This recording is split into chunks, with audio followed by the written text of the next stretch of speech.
Well, g'day curd nerds. G'day curd nerds. Well, g'day curd nerds. Well, g'day curd nerds. Well, g'day curd nerds. Well, g'day curd nerds.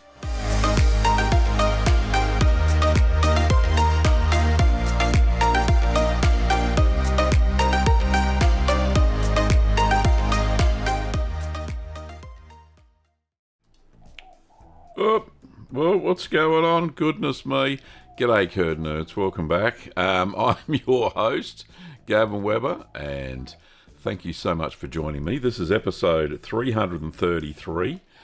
Hopefully you can hear me okay and it's all working, which if you can give me a thumbs up in the thing, in the chat, that'd be lovely. Big shout out to all of the financial members, of course, and that's kind of what I showed on the start of it. Oh, a little badge over the top. Thank you to all the patrons this week. We've got two new patrons, Mark Longsley and Paul Jerish has renewed. Thank you, Paul. Really do appreciate it. He's figured it out. Right, good on you, mate. Thank you. And new member too. Fantastic. Mate, you're supporting in all the places. Also, thank you to all the YouTube members. I can put Paul back in that list. Thank you very much for that.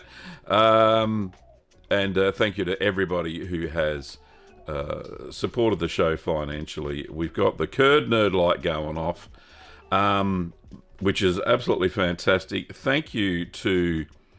how do I turn that off? Right, there we go. Thank you to Michelle for doing the super chat. And there was another super chat there before as well. Let me just see if I can pull that up. Will this work? Will it all work? Oh, here we are. There we go. There we go. Not banned account says, since November 5th, I've been drowning myself in various tequilas and smoky whiskies.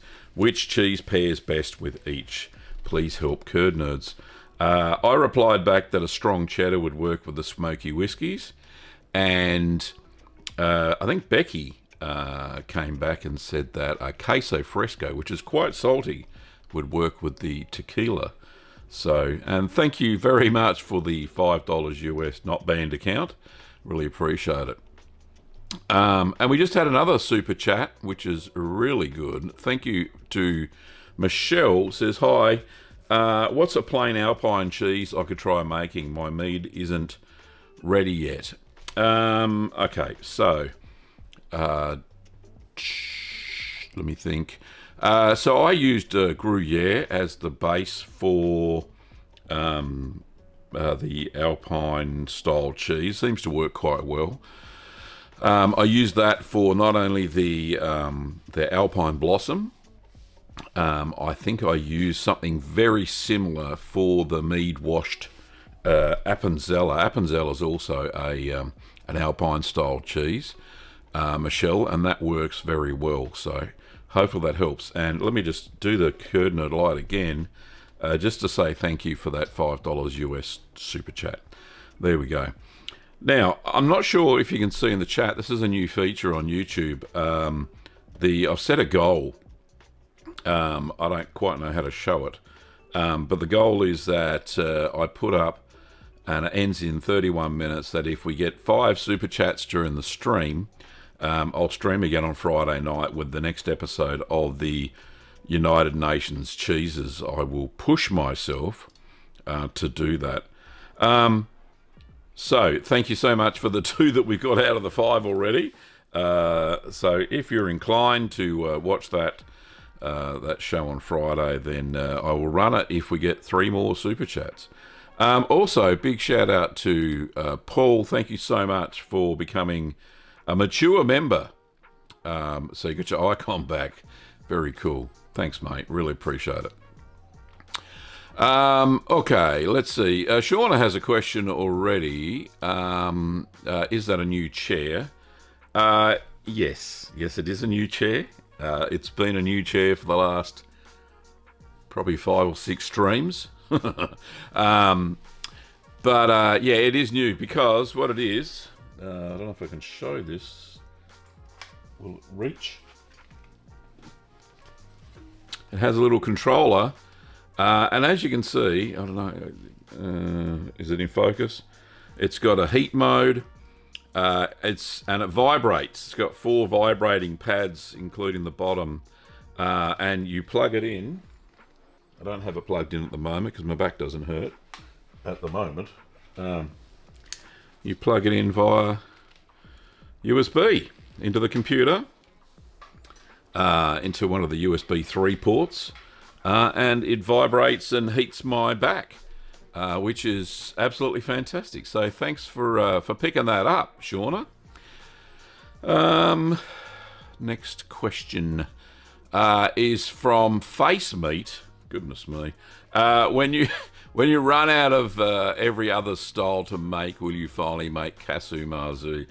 You know what? That would be a good swan song cheese. When I finally run out of cheeses to make, all right, that's my promise. Is that I will, when I come to my very last cheese and I'm on my deathbed, I will make casu marzu for all of you. There you go. How's that sound? Also, we got another super chat there from Zombicus Aficionalis. Thank you so much. Just thank you for being you. Thank you for supporting the show. I really appreciate it. And that's 3 out of 5. Goodness me, this was too easy. I've made it too easy. For everybody, but really appreciate it. And there's the Curd Nerd light for you. Thank you so much. See, didn't even, no hands. It's automatic. Touched it. Right, there we go. I'll just turn that off. So, let me just see. What's the first question? I know I've got one there for Becky, but we'll get to that in a sec. Are there any other ones that I've missed? And thank you. I haven't read out everybody's name today, but there are so many of you, which is fantastic. Let me just have a look. Oh, I'm trying to figure it out. There's 29 people watching. That's fantastic on this lovely Sunday morning. We do. Oh, one thing I forgot to say was, yes, we do have a gallery this morning, which is fantastic. We've got 4 entries, more than 4 photos, but 4 people have sent in gallery photos, which is great. Talia says, no questions for now. I just want to tell you I finished making your triple pepper jack today. That is one spicy cheese. All right, Becky, let's get to your question. Right, so part 1. What is the maximum height of a Camembert or Brie that it will still go gooey all the way through? I used a slightly larger mould recently, and it is taking slightly longer. Yeah, so the traditional Camembert basket, I don't have any here, is 10 centimetres high, which is, what's that, about 4 inches? 4 inches tall. So when they fill the molds are filled to the top, and then you don't add any more to the top, and it shrinks down. So the maximum height mold I would go for would be 10 centimeters or 4 inches, and that would be absolutely perfect for a Camembert. So the actual height of the Camembert is, so that's that. What's that in? That much usually is about the right height for a Camembert, so that the mold grows all around the outside and the center goes soft in for the 4 weeks that it takes to mature. So Becky also, part 2, says I was doing 3 litres of milk in 3 molds. With the slightly larger one, it is 1.5 litres per mold on 2 molds, but they are thicker. Okay, 3 litres of milk in the 3 molds. Now, normally I do a batch of 4 litres, so I think that with 4 molds, with 4 litres, it always works out fine for the Camembert. So 3 litres with the 3 molds, it should be fine. But yeah, I'm not sure why they're thicker, Becky. You'll have to. The yield of the milk must have been exceptional. I find that when I use the pasteurised homogenised milk, that works quite well. If you're using raw milk, then you'll get a higher yield as well. Oh, I hope that helped. We have another super chat there from Patricia. Is Fundy Fog a featured international cheese? Funny you should say that. Yes, it is in the next lineup of the cheeses. And there's your super chat there, Patricia. I'll just turn that off. Thank you so much. Yeah, so this week, Fundy Fog will definitely make the list. And we've reached the goal already. I don't know how this goal thing works, but Sean has come up with a massive $7.99 Australian. Thank you so much. Got to make it $5, of course. You are a champion. I'm going to make the goal harder next time. Yes, so subsequently on Friday, I better write it down before I forget. Friday, we got the next United Nations. We got another one. No, that's sorry, that's Shauna's light flashing, I think. There we go. And oh, Paul, goodness me. They're coming thick and fast. Fabulous. Thank you so much. Paul has a question as well. He says, Gavin, when I was away in Greece for 5 weeks, I was not able to flip my cheeses. I flipped them when I got home and then flipped them for a few weeks. Is this better, or should I resume a regular flipping schedule? Yeah, you should go back to the normal just once a week for your cheeses, Paul.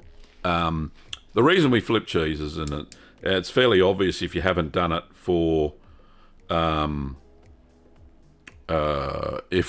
if we haven't done it for a while, because what happens is not only does I think that's Paul's. There we go. Not only does the fats distribute through the cheese better when we flip it at least once a week, we tend to not have any flattening of the cheeses, especially if it's a softer sort of cheese. The cheese doesn't flatten as much. Other reason for the flipping the cheese once a week is to make sure that the proteins distribute through the cheese, so you get a better structure in the final cheese as well. So there's some of the reasons why we flip the cheeses. And yeah, look, I've done it before myself. If I haven't flipped it for a couple of weeks for whatever reason, I will just go back to normal flipping, if that makes sense. But thank you, Paul. Appreciate the $25 US, mate. Really do. Okay, Patricia says, look at us banking our super chats for next week. You're fabulous. And yeah, consequently, we now have a show next week. The goal has been achieved. I can't do anything else with that, as far as I can see. I don't know what happened on the chat. It's a new feature, as I said. Alrighty. Clayton has a question and says, as a total amateur who likes to experiment, what can you and what can you not add to cheese before the curing process, i.e. spices? Good question, Clayton. And the book to answer that question is, if I can find it, and I'll give Lisa a plug this week because she's a great cheesemaker, is Confident Cheese Making by Lisa Peterson.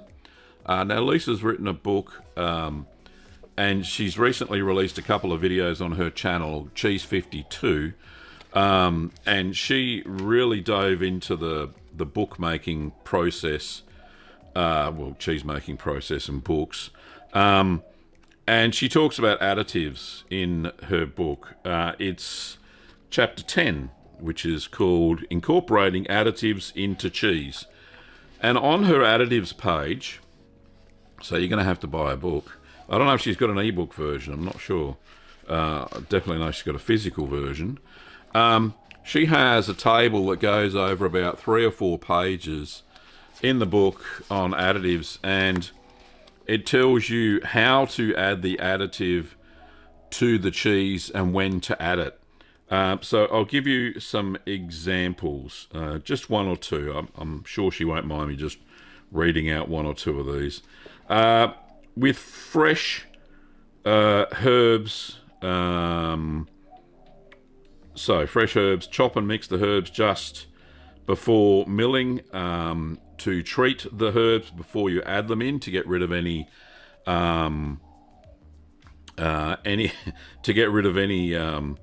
dirt and debris. Clean them with water, obviously. Put them in a salad spinner and spin out all the water. Boil the fresh herbs before use. Said the liquid can be added to the curds along with the herbs. Large pieces of fresh herbs may be prone to spoilage during the aging process and become bitter over time. So there's pros and cons for every one with notes. Talks about hot fresh peppers, dried spices and herbs, teas, wine, beer, whiskey, mead, garlic, fresh or dried, truffles, horseradish or wasabi, pesto. What else we got? Dried fruit nuts, honey, cocoa, chocolate bits, ground coffee, liquid smoke, dry edible flowers, hibiscus flowers or butterfly pea flower water, cured meats, which are not recommended, by the way. Okay, unless you double mill the cheese, like you mill it after the fact, after it's mature, and add it in then. But then you would have to eat the cheese straight away.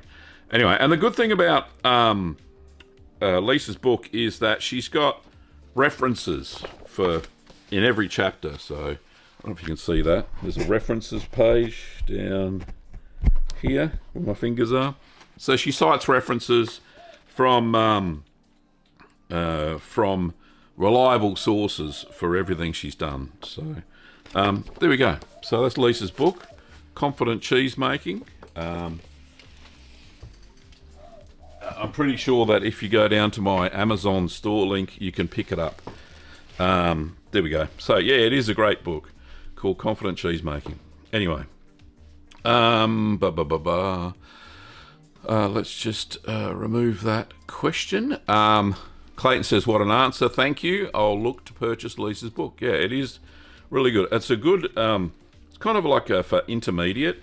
Like I pride myself in my two books, Keep Calm and Make Cheese and Keep Calm and Make More Cheese. I would say they're probably beginner's books. When I look at them, there's some basic troubleshooting in the second book and lots of recipes. Rarely do I mention pH levels of curds and milk and that sort of stuff because I wanted to make it simple and accessible for everybody to get into. So basically, that's why mine are more beginners, aimed at beginners, or people who just want to find recipes and just follow them. And I think Lisa's is more aimed at the intermediate cheesemaker. Pardon me. And it certainly is taking things to the next level. And I've learnt things from her book that I just never knew as well. So it's a good resource. Okay. Michelle says, celebration confetti sprinkled down in the chat when 5 super chats went through. Oh, there you go. Very nice. Thank you, YouTube. Be so cool. Okay. Samuel made it. Well done. And thanks for your photos, mate. Appreciate it. Clayton has a question and says, what would you then recommend for our first make? Okay, there's a couple of cheeses that I would recommend. So, yesterday's cheese, invented by Tracy Johnson, who's not in the chat today, which is surprising. So Tracy Johnson invented yesterday's, which is a cheese that you can make and you can eat it the next day, but it's better if you leave it for a few weeks. And so, absolutely perfect. Another great cheese is called Guido's. Guido's hard Italian cheese, which matures in 3 weeks as well. Very nice cheese. Another great cheese is Caerphilly. It's a good go-to cheese for me. But another quick one that you can make that is very nice is Queso Fresco. Is a great cheese that is formed in a mould, uses cultures, rennet, the whole shebang, but it's ready to eat in a day. So queso fresco is a great cheese to make first, very salty as well, and it's a nice cheese to try. So Clayton, I hope that's good for some recommendations. However, another great cheese that I really love making is halloumi, which you don't need any starter cultures, but you will need some rennet. And it's a great cheese because it has a really unique way to make it. I've never seen any other cheese made in that manner, and it's just a good fun cheese to make. So halloumi, and to fry the halloumi is just absolutely delicious. It is amazing. So hope that helps, mate. Okay, another question from Zombicus says, there are so many cultures. How important is it to use the recommended culture in the recipe versus using what you have in hand? I didn't have Thermo B for the Guidos, so I used LH100 and C101. All right, now I'm going to have to find out what the heck. I know LH100 is Lactobacillus lactis subspecies helveticus, which is a thermophilic culture. I do think that LH also has another culture in it. Let me just bring up my culture list. See if I can find that nice and quick for you all. Gav, where is the culture list? No, it's not there. I should have this on speed bloody dial, I'll tell you. Okay, let's see if we can go. No, oh, Gav, what's going on? Oh, Adobe, bugger off. Wants me to buy things. Okay, there we go. Let me just get this up on the next screen. Can we do this as well? Sorry, everybody. We just... Oh, kinda. There we go. Let's make it a bit bigger. Can I make the text bigger? Just let me adjust this. Make this a bit bigger. Whoop. There we go. Alrighty, so what do we say? We said LH100. It's a thermophilic. Here we go. So it has LH, which is, like I said, Lactobacillus lactis helveticus, and LDL, which is... Where's the bloody menu? Scrolling. There is a... Here we go. Right. Lactobacillus Brewecki. Oh, good. Subspecies lactis, which is also a thermophilic culture. So that's 2 thermophiles, and you added C102. Do we have that in the thermophilics as well? C102 doesn't actually say. Goodness me. All right, here we go. We're going to look for C102. Let's find a Google. What? 201. Sorry, I'm a bit dyslexic. Culture. Where the heck is it? Cheese Forum, NEC brand. What is it? There we go. There we go. No affiliation with this page at all. Right, so this is C... Yeah, there we go. C201. Details. What's in it? Alrighty, this has got a bit of everything. So, yeah, you kind of doubled up. So it's got Streptococcus thermophilus, Lactobacillus helveticus, Lactobacillus delbrecki subspecies lactis, sugar, and maltodextrin. So you've actually doubled up. You didn't really need to add the 2 together because 201 has both of those cultures in LH100. So, there we go. This culture, C201, is perfect for making Guidos anyway. So it's very close to Thermo B. In fact, because Guidos, hang on, let me go back to my head. Because Guidos is such a fast ripening cheese, the starter cultures, although important in most cheeses that are longer aged, they're not as important with the Guidos cheese. So the C201 is spot on, so it's no big deal. All right, I hope that answered your question. Next question is from Becky. Says, I got a tuft of hairy white mold on Gruyere that also has blue mold. I cleaned it all with brine. What is this white tuft? Oh, is this white tuft bad? As far as I remember, Mucor is grey. That is correct, Becky. Mucor, which is a type of mold, is indeed grey. The white mold would possibly be Geotrichum candidum. It's prevalent in most environments, and it does start with some little tufts of little hairs sticking out. But like you said, you've wiped it with brine, so it's all good to go. Brine is a great way to get rid of that. Also, with those cheeses, if the rind is already fairly dry, Becky, brushing off, just a brush with a soft nail brush, or even your hand, will get rid of all those molds on the surface of the cheese. I'm assuming that you're into the, fairly far into the maturation process. And if that's the case, then like I said, definitely brushing the mold off is better than getting rid of it with brine if the rind is dry or drier. Hope that helps. Next question is from Patricia. More of a statement. It says, Gavin, I recently modified the Fundy Fog recipe a tiny bit. New England Cheese Supplies Bloomy Goat Ash cheese recipe has a great ash salt ratio that informed my most recent make. Continued. The fog is still aging, but the bloom is absolutely spectacular. I'll go and check that out. Bloomy Goat with ash cheese recipe from NEC. Okay.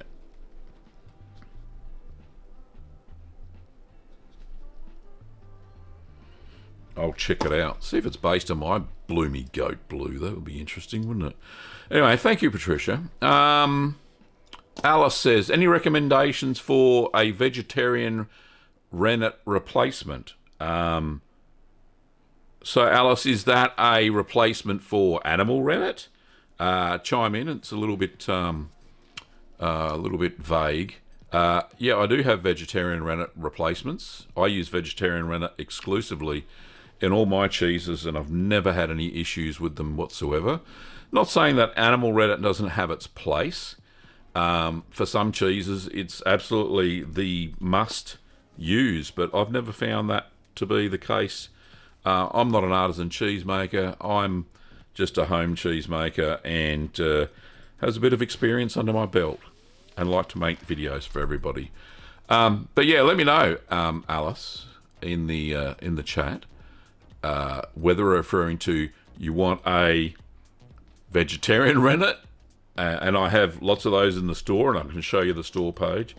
You answered my question. Right, okay. Anyway, I will show you, where the heck is it? Where's Gav's thing? Where's his thing? So on, here we go. Whoop. Second monitor. So if we have a look at the different types of rennet that we've got at Little Green Workshops, which is my shop, I use this vegetarian rennet here, as well as the Mad Millie one, which is also, there's two different styles. So this first one here is made, it's called fermented Cheeseman, and this one here uses a different base, and that's why it's a different colour. And this one is a microbial rennet, vegetarian rennet, which is different. This uses a selected strain of a fungus, so that's how that coagulates. Whereas the other one, which I use, is based on, this is Chimax Plus. This is called fermentation produced Cheeseman, which is, well, they say it's produced using GMO, but it doesn't. It meets the EU's GMO, non-GMO regulations, if that makes sense. Apparently, whatever was in it that is had an animal product in it is fermented out. and there's nothing left, and they can claim it as vegetarian. So I use this one all the time, which is from Green Living Australia, and they repackage it. They're the wholesaler for that. All right, so it's time for the gallery, ladies and gentlemen, boys and girls. Let's find that. And Patricia, I'll get to your question after the gallery, so I'll make sure I've marked that. Let's just get rid of that question. Thank you, Alice, for bringing that one up. The gallery, is this going to work? Here we go. The gallery is brought to you by you, the Curd Nerds. And today's first cheese is from Becky. And Becky says, Dear Gavin, I hope you and Kim are well. Yes, we are. Thank you, Becky, for asking. Today's picture is simple, everyday, reliable queso fresco made with some leftover milk I had from another cheese. A small cheese, only 2 litres of milk, but it is good to use for leftovers. Thanks for all your help, Becky Stelzner. I think that's Stelzner. Sorry, Becky, if I got your last name wrong. But yeah, great looking cheese. I like the mould you've used there. Looks flowery. That's very nice. And here's the cheese cut into it. Yes, nice structure. Queso fresco, for those who don't know, and I've probably talked about this already, is a cheese you can make and eat in the same day. My recipe has a 6-hour pressing just to make it form into a nice solid mass. But it is salty and it's a delicious little cheese. So thank you, Becky, for sharing that with us. That is a lovely looking cheese. The next cheese is from Michelle. Thank you, Michelle. It says, Hi, Gavin. I made your Cotswold from your recipe on July 18th. I made it with 2.5 gallons. Sorry, the writing's really small. Made it 2.5 gallons of our raw milk and your MO30 culture. I used dehydrated chives, scapes, onions, and garlic powder from my own garden. It's my husband's new favourite cheese. Thank you for the great recipe. Sincerely, Michelle. Thank you, Michelle. I'm glad Jamie enjoys it. It's a great looking cheese. It really is. I love the distribution. I can see the mechanical holes. There's no big deal there. That's just the way this cheese is pressed. But you can see the bits. So you can see some other dried onions there, the dried scapes. Garlic powder you can't see so much. But the flavour of this cheese, look at that. Won't that make a fantastic thumbnail? Look at that. I can see it now, just written across the screen. Episode 334. Look at that's not to say everybody else's cheeses aren't nice, but when you zoom in, that's a great thumbnail. Thank you, Michelle. That is a lovely looking cheese, absolutely fantastic. Okay, so we got some photos from Nina. Thank you, Nina, for joining us today. That's somebody's thumb. Looks like Dan's, I reckon. Nina says, Hi, Gavin. Hope you are well. I haven't sent any photos for a while because I've had a series of cheese disasters. That's no good at all. Hang on, I need a sip of coffee. Sorry.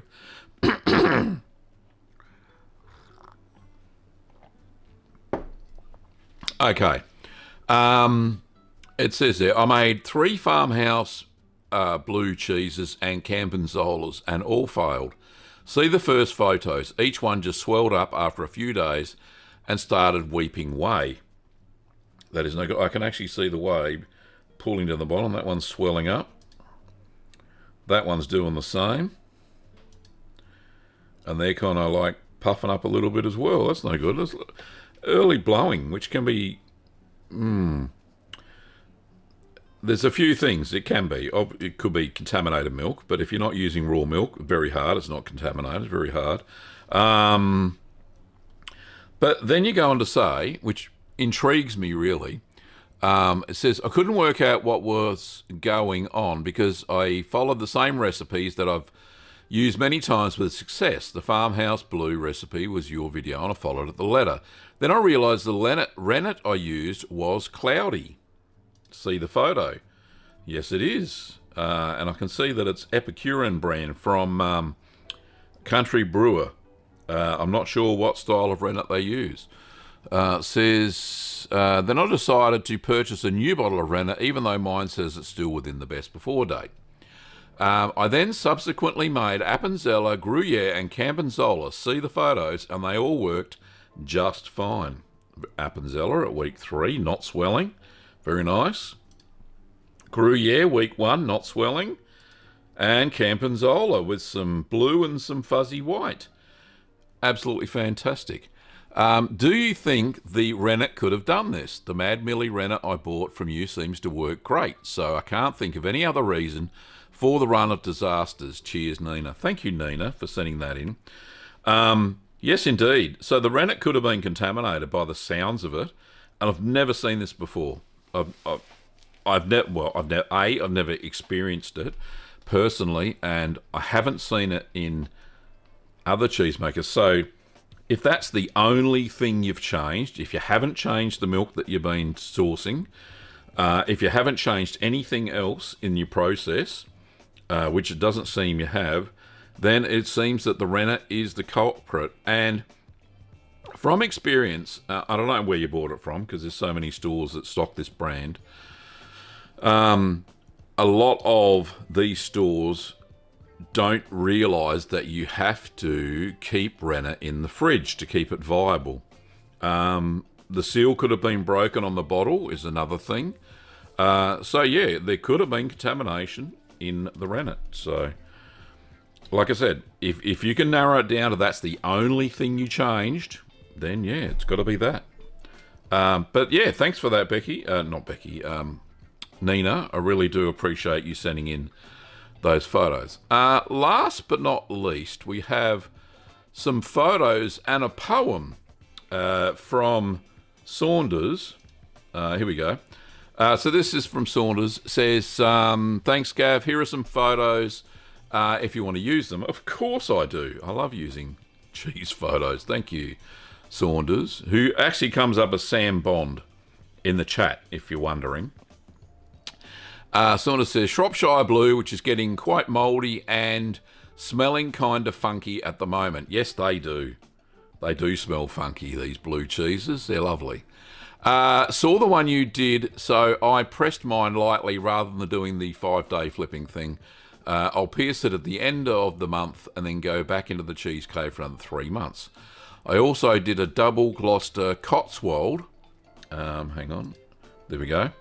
That looked dry and cracked. So see how this turns out. So recommendations, and I think I've already sent them through for this one, is that it needed to be pressed harder to get the curds to consolidate. The curds needed to be warmer when you pressed them. It looks like the curds were cold when you pressed.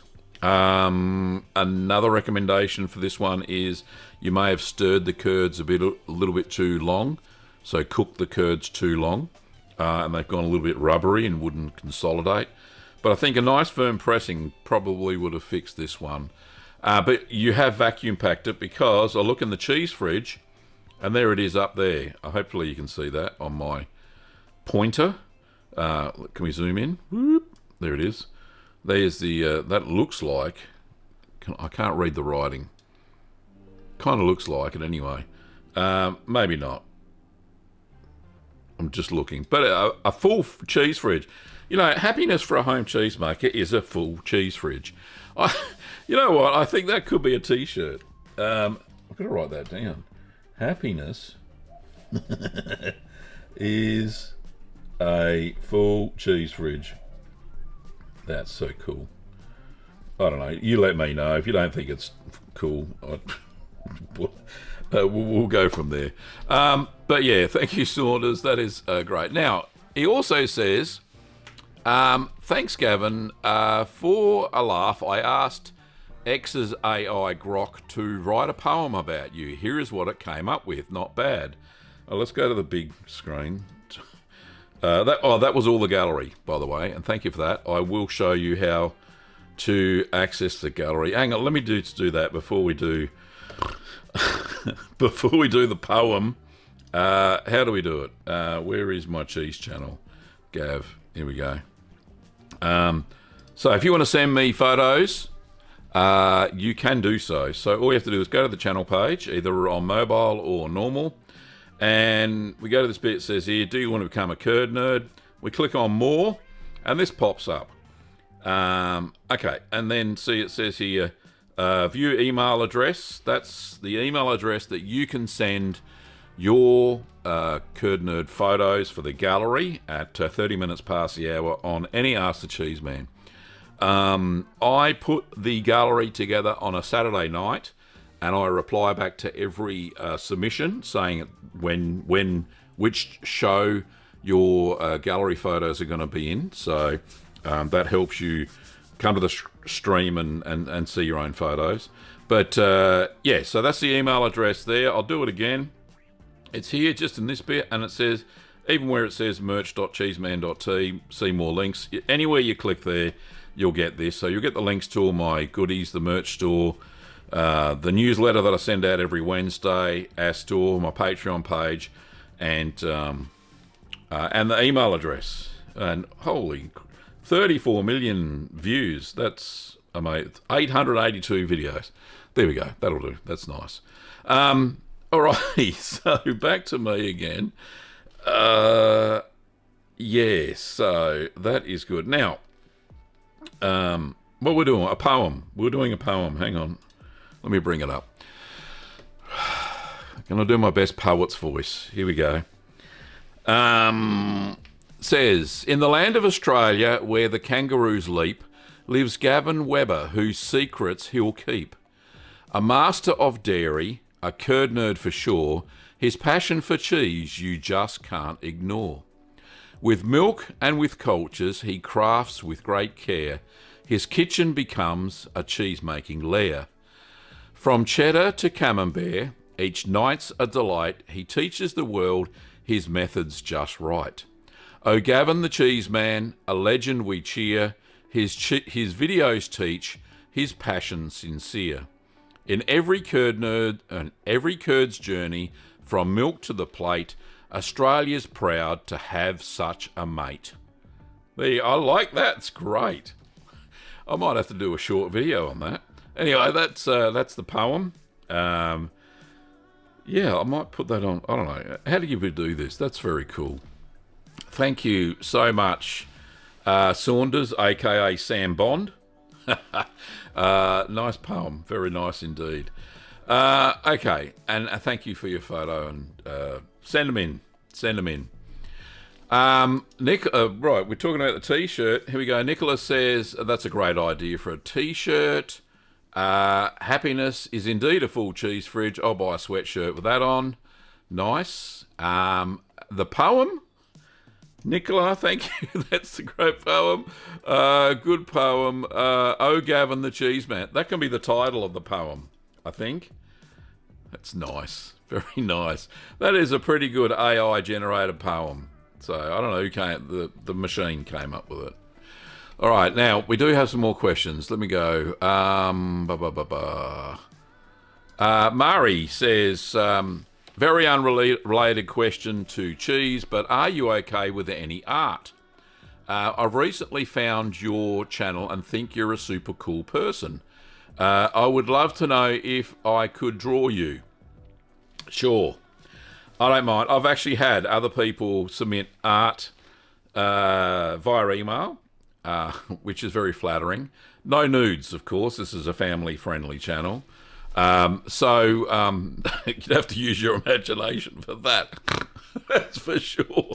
But yeah, any art, fan art is definitely great fun, and I always show those in the gallery as well. So, okay, what's next? Paul rightly says that C201 is New England cheesemaking's thermophilic culture. Indeed, it is. It's their brand. So if you want to get it, if you're in the US or Canada, you can get their thermophilic there. I sell a similar equivalent with one extra culture, which is called MOT92 by Sacco, which is my go-to thermophilic for stuff as well. Athena, Welcome to the chat. Can you make a video on non-dairy cheese made with pumpkin seeds or almonds? I actually have made a couple of non-dairy cheese. One non-dairy cheese. It was a cream cheese, and what was the other non-dairy one? A soy yogurt. So they're the two that I've branched into.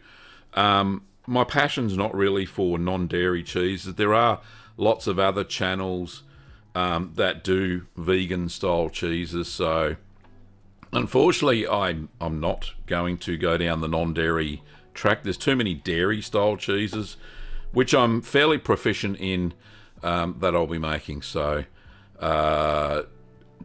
unfortunately, Athena, don't hold your breath on the non-dairy cheeses. Yeah, I'll stick to dairy most of the way. Patricia has a question. Says, what's the best way to test out-of-date rennet before using it on cheese? Patricia, if I think back to the little milk test that I did, remember that milk test I did? If you've got a milk that you know is reliable, pasteurised, unhomogenised, or raw milk is usually the best, add a few drops, and by a few I mean about 5 drops to 250 millilitres of warm milk, and it should coagulate at least within an hour. That way you can test your rennet before you use it on a bigger batch of, say, 2 gallons or 3 gallons, or, you know, what's that, 8 to 12 litres of milk. So that's the best way. Really is. It's a good idea. If your rennet is past its best before date on the packet, then it is a good idea to test it before you go wasting, you know, swags of milk that probably cost you a fortune anyway, if you're getting the good stuff. Becky says about her cheese, her queso fresco, it says it is a canestrato, I'll get it right. Italian's not my first language. But it has no follower, so I put it in a second mould on top and press using that as a follower. So what you can see is the bottom of the upper canestrato mould. Oh, very nice. From New England cheese making. I'll have to check them out, see if I can source them here in Australia. It looks very nice. Patricia says, scapes in a cheese. How delicious sounding. Indeed. Now, for those who don't know what scapes is, because I've been doing a bit of veggie gardening lately, light gardening, because that's about all I can achieve, besides packing orders from our store. Scapes are this little thing that comes up in the middle of a hard-neck garlic when it's reaching its maturity. And it's very tasty, very garlicky, and a lot of people grow hard-neck garlic just for those scapes. It looks like it's going to turn into a flower, but it doesn't. It actually turns into another little tiny bulb of garlic. It's very cool. Hard-neck garlic is very cool. Nina says, with the queso fresco, is it possible to put additives like herbs before pressing? Yes, it is. I've made quite a few different variations of queso fresco, Nina, on the channel. If you just do a search on the search part of the channel, let me just bring that up and I'll show you how to do that. And we might actually be able to find some of them. So we go to the little search bar here and we put in queso fresco. Bingo boingo, what comes up? So we got queso fresco with cranberries. Is a recipe similar to this queso fresco, the original one. Look, 190,000 views. How cool is that? 9 years ago. Very nice. Queso fresco with chili. What else we got? We got Christmas fruitcake cheese, which is made with queso fresco as well. We got lactose-free queso fresco, presented by my daughter Amy, which is a very cool because she's lactose intolerant. Not so much these days since she's had a baby. I'm a grandfather again, by the way, to lovely baby Amelia. Anyway, moving right along. Oh, there it is. There's the Christmas fruitcake cheese, which is delicious, and that's based on queso fresco. So hopefully that's answered your question, Nina. So yes, you can. In fact, it's one of the few cheeses that you can add all these different things in because it's eaten the same day. And you'll get the flavours, instant flavours of those different herbs and spices and additives, you name it. Cherries are great in it too. Yeah, so, yeah, go for it. Okay, cool. Do we have another question? I'm sure we do. I'm way behind on the chat. Where the heck is it?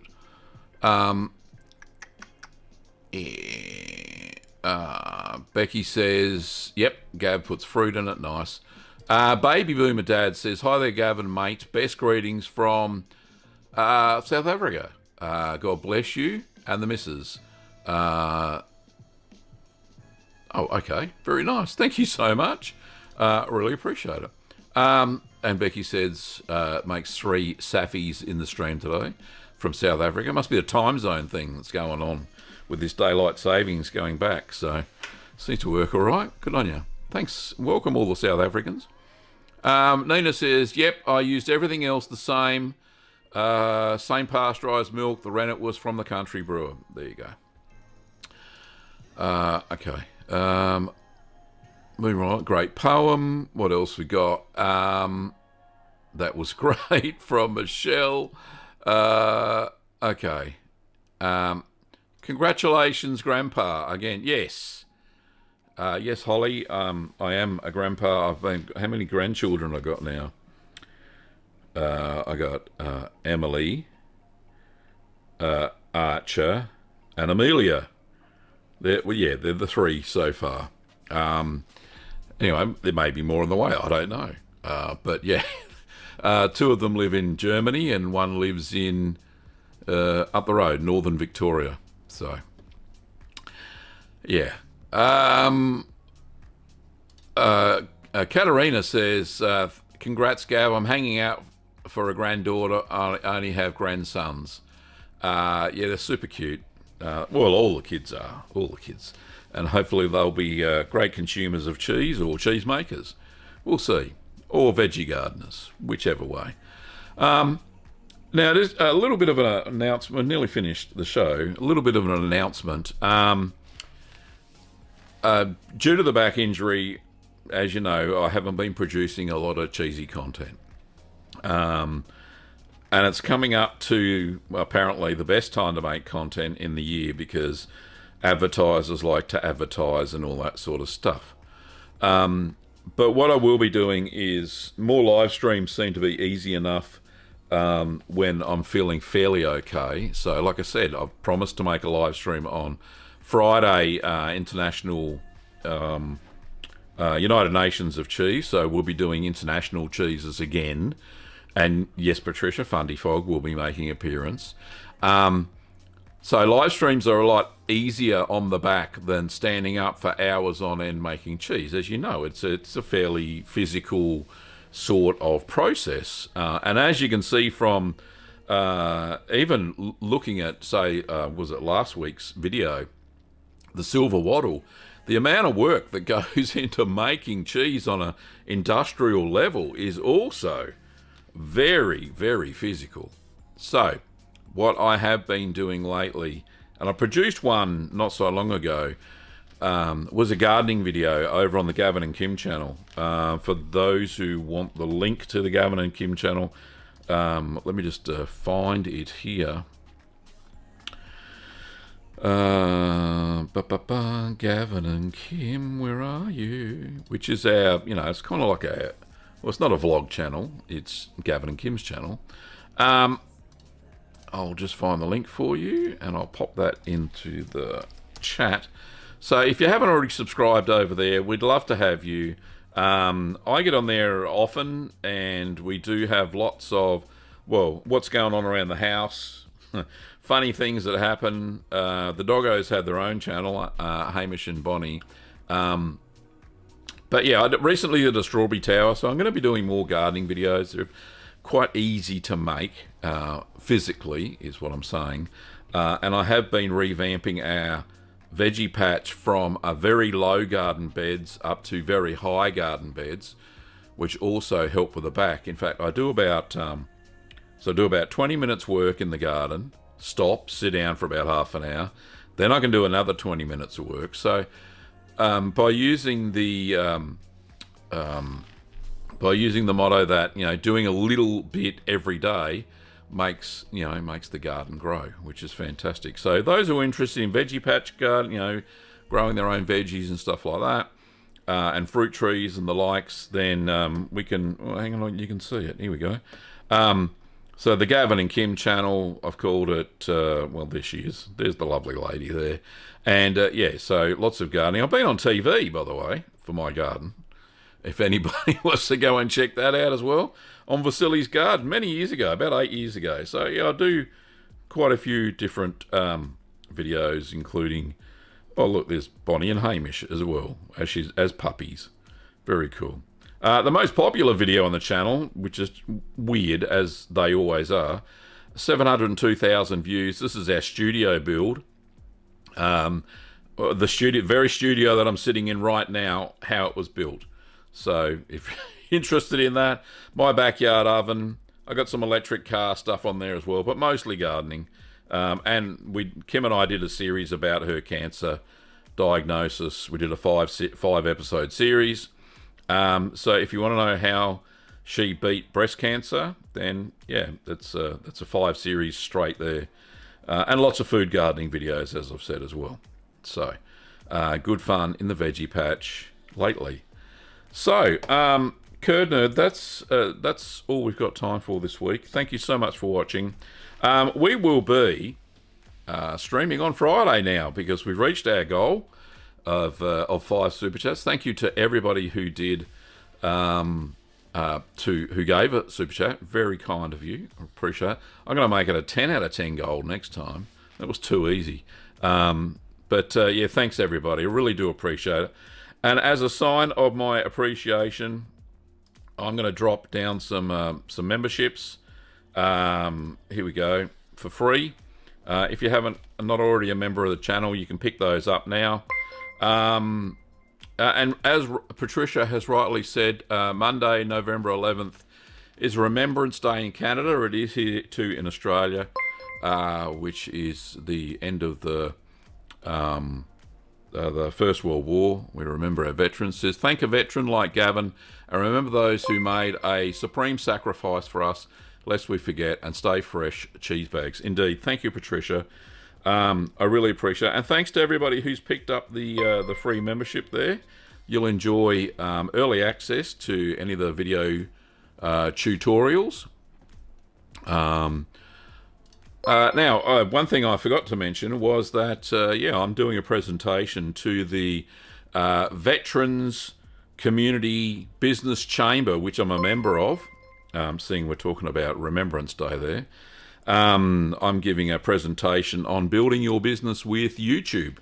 So if you're a veteran in Australia and you haven't signed up, go and check out the VCBC, or Veterans Community Business Chamber, where a lot of like-minded business veterans gather on a Wednesday and do presentations or just chat amongst themselves on Zoom. It's very good. It's like a mastermind, I think some people call it, or a business community type thing. It's very good. Anyway, moving right along. Thanks for watching, Curd Nerds. I really appreciate you being here today.